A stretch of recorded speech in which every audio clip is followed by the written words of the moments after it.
Oh. Guardia Civil ng tatay. Yes, yes. Maraming salamat sa tulong at suporta ninyo. Maraming salamat sa pagbisita ninyo dito sa Duterte Park. Yes. Sa harap ng detention unit ng ICC.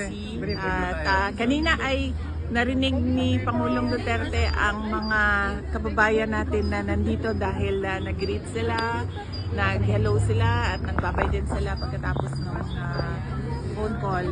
At sabi ni Pangulong Duterte, sinabi niya, nawala na yung verbatim yun akin kanina. I did everything for my country. True. Yes, yes. Ayoko magkamali sa mga words. Yun ang sinabi niya. I did everything for my country.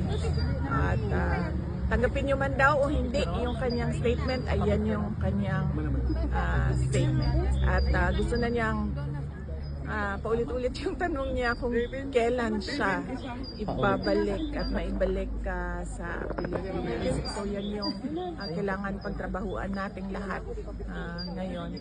But more than that, more than President Duterte, kailangan din natin hingiin ang transparency, accountability, peace and security sa ating bayan. And we can start doing that with selecting the correct senators sa darating na Both halalan. strengths. Daghan kayong ma'am. salamat, VP. Daghan kami nagmahal ninyo. Yes, ma'am. Okay.